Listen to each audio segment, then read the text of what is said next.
मध्याह्न 2:39 उड़ीसा में ये माँ नर्मदा की नई आश्रम है, कुटिया है। यहाँ पे एक युवक लगे हुए हैं।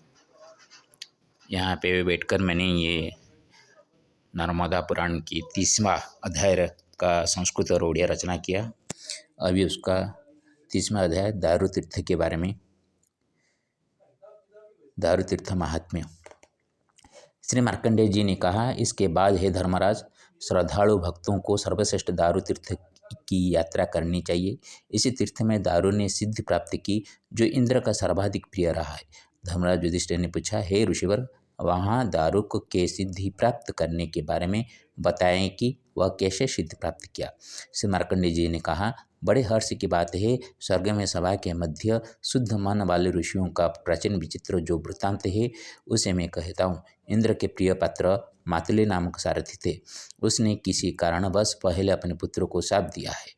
हे धर्मराज, शापग्रस्त बालक कांपते हुए वह इंद्र के कल्याणमय चरणों को पकड़कर बोला, किस कर्म से मेरे इस शाप का अंत होगा। इंद्र ने शाप पाए हुए उस अनाथ से कहा, युग की समाप्ति तक नर्मदा के तट का आश्रय लेकर तुम वहाँ स्थिर रहो। तुम फिर जन्म पाओगे, फिर जन्म पाकर पवित्र होकर दारुक नाम से प्रसिद्ध होगे।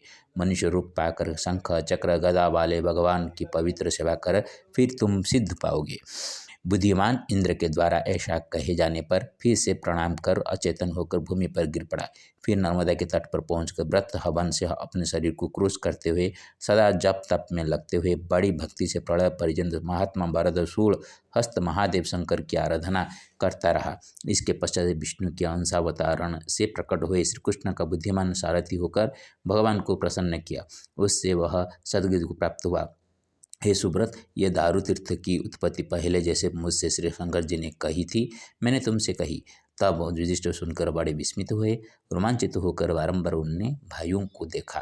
श्री मार्कंडेय जी ने कहा, हे राजन, इस तीर्थ में जो पुरुष विधि पूर्वक स्नान कर संध्योपासना पूर्ण कर देवाधिदेव श्री शंकर की पूजा करता है और सावधान होकर वहाँ ही वेदों का अभ्यास करता है, राजन, वह पुरुष अश्वमेध यज्ञ का फल प्राप्त करता है। इसमें संशय नहीं। उस तीर्थ में जो पुरुष भक्तिपूर्वक पवित्र होकर ब्राह्मणों को भोजन कराता है, वो पुरुष हजारों ब्राह्मणों के भोजन से होने वाले उत्तम फल को प्राप्त है। इस तीर्थ में स्नान, दान, जप, होम, स्वाध्याय, देव पूजन आदि जो कुछ शुद्ध भाव से किया जाता, वह सब सफल होता है। संप्रति मया श्रुतं संस्कृतेन 30 अध्यायः 27 मार्च मासी 24 संवत्सरे गोरखपुर रुषा, यहाँ से 195 किलोमीटर जबलपुर। दारू दारुर्द्वयोर्मध्ये श्रीकृष्ण सारथिरिति धर्मराजन् शृणुच्याद्य गोरखपुरमधुरं देवशर्मासुतो दारु मातळीपुत्र दारुक शापवश अधोगत्या मर्त्यां जातश्च दारुकः इन्द्रकृताशिषा तेन नर्मदा तटमाश्रिता शङ्कराशिषमाश्रित्य श्रीकृष्णसारथिर्गतः दारुतीर्थस्य माहात्म्यं नर्मदा तटमाश्रितं ददेव पितृसुखार्थाय प्रीतये कुरु चिन्तनं स्नात्वा नरो भवेत् कर्मी सुकर्मण भवेत् प्रिय कर्म धर्मकरणेन पितृदेवाशिषा धनी रुषेण रुष्यते रागी वैरागी च रुषात्मप्रिय गोरख्या नर्मदा कुर्वन्त्यत्र गोवर्धनाय च सज्जनमानसेवया च उच्यते चामृतवचः बुद्धेश्वर महादेव श्यामन्दिरमतेर्गति पश्यतु धर्मवीरोऽत्र नर्मदा दक्षिणतटे काम्यानां कामनापूर्तिर्जातेति विधि सार्थकी। उत्कल भाषा। दारू दारू तीर्थ शंका विशंका रे, श्री कृष्ण सारथी जान। धर्मराज धीरे स्थिर चित्त बारे, दारू का महात्म्य सुन।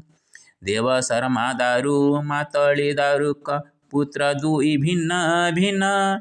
शापग्रस्त दारू इंद्र कृपा पाई, नर्मदा तट रे मन।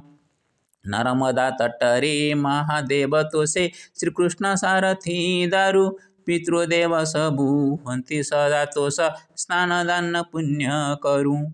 गोरख्या नर्मदा गोवर्धन हेतु, गोरखनाथ सत्पथ। रोषे रोषे रागी बैरागी रुषारे, आत्मसंतोष सत्पथ। रघुवंशी जन्म महेंद्र महात्मा, राईसेन जिलार गत। ऋषा आश्रम रे सुनयन समस्या, बुद्धेश्वराळई मत। देख धर्मवीर नर्मदा दक्षिण तट रे, कामना काम्य। किपरि सिद्धता हुए संपन्नता, सिद्धि दारूर महात्म्य। ओम नमो नर्मदाबुद्धेश्वराय नमो नमः। ओम नमः नर्मदा ऋषेश्वराय नमो नमः।